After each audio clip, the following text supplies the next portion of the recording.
Today's episode 6, my transition, starting from a decade and a half prior to my actual transition. My name is Maden. On my YouTube channel, I talk about inspiring ideas. After learning amazing lessons in my life, I share the amazing tips I picked up along the way. I have become a successful person, and the people around me have been seeing success as well. Reminding you once again that the 100th YouTube subscriber will receive a free gift, which I will personally ship wherever you are around the world for free. Right, without further ado, let's jump right into it. Today's title is I Caved In.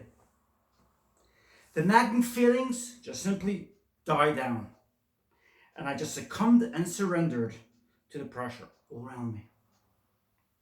It was going to be marriage after all, and there was nothing I could do about it. It was over. I couldn't fight any longer. I tried.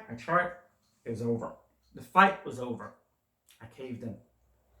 After 14 months of delaying one particular marital suggestion, I just gave in. I said, okay, I'm going to meet that person. I also believed in mystics, so I figured if it's going on for so long, maybe there's something to it. So I figured I'd give it a shot. My parents were not in favor of it. I know I said I'm not going to put out names, but my parents were not in favor of the marital prospect. I just thought I'd put that out there. I sort of made peace with my decision. I said, this is the only decision I can make. I don't have any place I could channel it.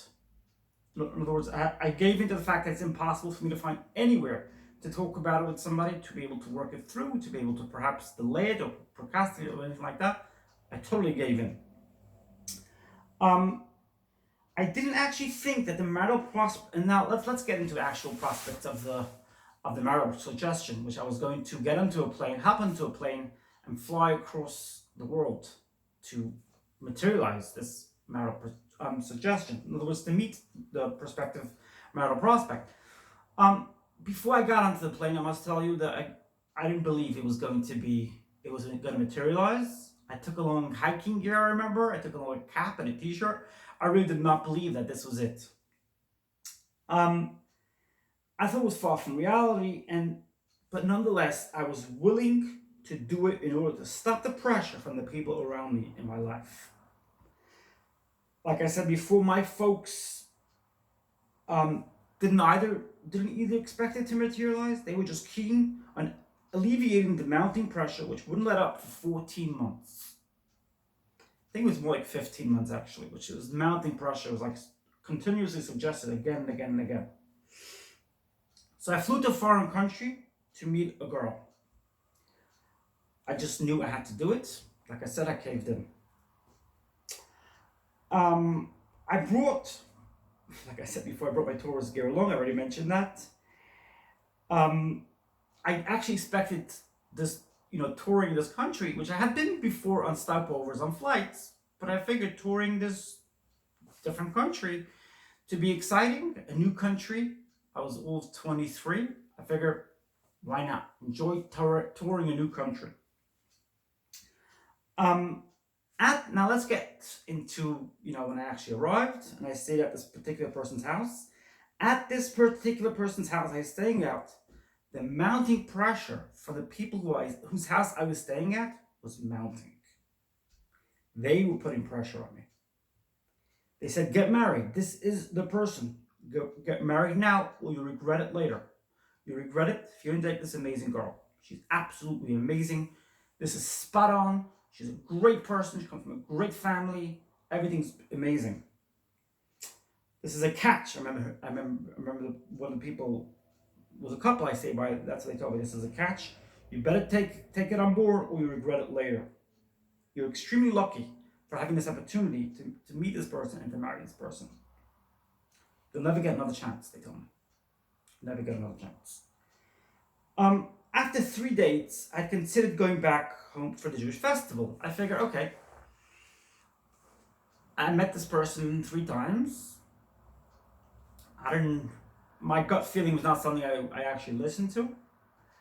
But point is that I said, yep, met her 3 times. It's time for me to go back. Have a Jewish festival coming up, and I want to go back for the festival.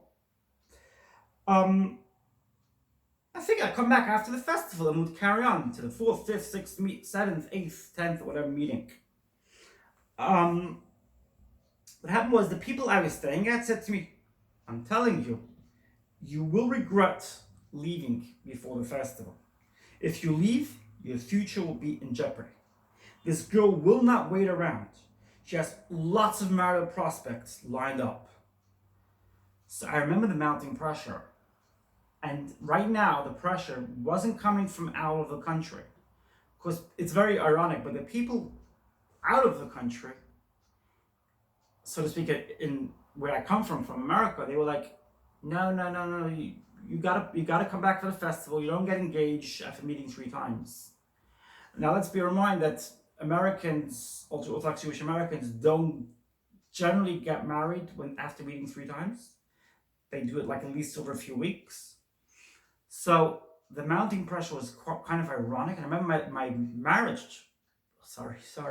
my learning partner, the dean of the Yeshiva, he said to me, have you been promised 5 years of financial support, traveling abroad, traveling to Israel to study, blah, blah, blah. And the local pressure was a lot heavier. The people I was staying at were they were adamant that this is it. So I just said, yeah, I've been promised 5 years. Yeah, of course I've been promised 5 years. There's definitely, yes, for sure. And I succumbed to the pressure. I just gave in. It was painful. Even hopping on that plane was painful. But at least when I hopped on the plane, I thought I could just go touring in that foreign country. But right now, I literally caved into the local and domestic pressure. My apologies, I'm just tearing up.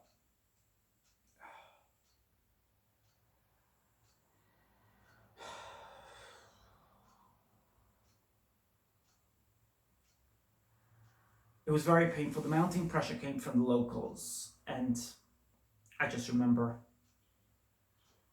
the choice wasn't mine anymore. I shouldn't say that, because I put out in my previous videos, and I said very, very definitively and clearly that this is my choice. I very strongly believe that we make choices in the past and the future, the past and the present and the future. And if you believe that, you will not fall prey to any means of manipulation or capitulation which is forced upon you by manipulative people. So I really believe that I controlled the outcome. But the pressure was mounting, and so I stayed behind. And I met this particular person a 4th time. That's my message today. We'll continue on from this point next Friday, episode 7. Reminding you once again that the 100th YouTube subscriber is going to get a free gift from me. And I'm going to ship it around the world wherever you are for free. If you like this video, put the thumbs up. And if you have any comments, please leave it in the comment section down below. I got comments from people who send me comments privately. That's perfectly fine. I'm going to put in links to my social media accounts. Also wanted to point out, I mentioned that you can feel free to share away my video on social media, on WhatsApp, on Facebook, on Instagram, Reddit, wherever you are. Feel free to share away. Also wanted to point out that people may get distracted and may get a little discouraged looking at some of my past videos where I talk about the concept of letting go of victimhood, people might get the impression that I'm actually saying that you should belittle victims or in any way hurt victims or shun victims. Absolutely not. Everybody's on their absolute own journey, and I put this out a lot of times before. Victimhood is something for each individual to decide when they're ready to graduate from, ready to get to the next level. I've gotten to the next level, and I project my current reality to my future, to my present tense, and to my past. And because I do that, I decided that I was not a victim in the past. Somebody else might not be able to do that. To me, it's about gaining control and doing it at my pace. That's the key. Do it at your own pace, and do not tell anybody not to believe in their victimhood. That's not the impression I want to put out there. And if people misunderstood me, I apologize. The impression I'm trying to put out there is not that you were not a victim, or I'm belittling victims, or I'm in any way saying that bullies are in any way good or correct for what they're doing. Absolutely not. I'm just giving you the tips which I use along my journey of my life, and what has helped me gain footage in my own independence, and what I've done as a means of controlling my reality. And as a result, not allowing anybody to violate my boundaries. Let me make this as clear as possible. Nobody, and absolutely nobody, violates my boundaries. I have deep respect for my own boundaries. And so if anybody thinks that right now I've let go of victimhood, that everyone's great, and therefore they can come and try to manipulate me again, don't take that route, because it's the exact opposite. That's my message today. I look forward to seeing you in my next video. And if you like this video, put the like button. And if you haven't subscribed yet, press that subscribe button. It's that easy. And I'm telling you, you can feel free to share it away in social media.